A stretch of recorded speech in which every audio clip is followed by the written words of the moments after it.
Hi, my name's Narelle. Some of you might recognise me from my trips to South Australia with Bomb Blocks. I'm here with my colleague Dr. Paul Swan. You're also making the journey across to South Australia. Tell us about that. Yeah, I'm off to South Australia later this month. Really I'm going to just talk about the notion of comprehension in solving word problems. And I know you do some work in that area, but I just want to highlight what we'll be targeting there. Just before you do, why did you choose comprehension? Partly because you can have as much mathematics as you want, but many of our kids can't access the mathematics because they can't unravel the question.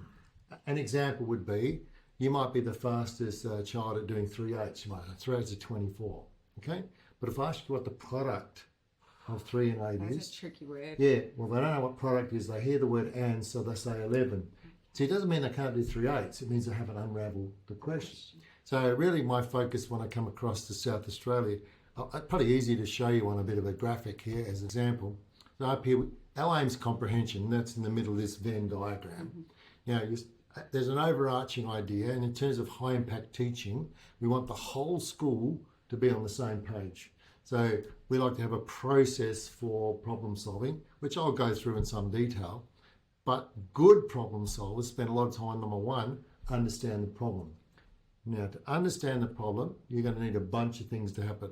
You need some vocabulary, and people often think just of vocabulary. Unfortunately, in mathematics, there's a lot of use of graphics and interpreting those. And I'll be talking particularly about one graphic, the number line.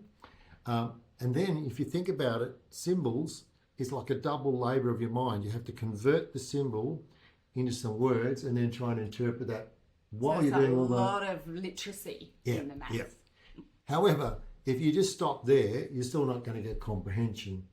What do you mean? Well, to really understand a problem, you're going to need some structure or some strategies, depending on the type of problem.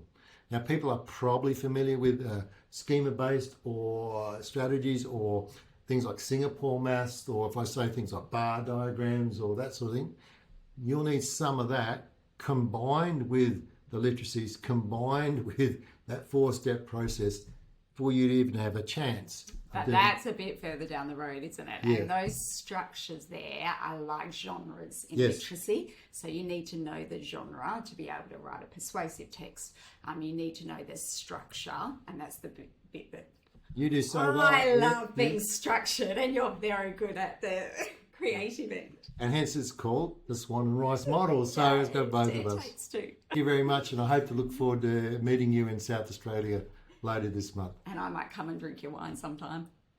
Bye.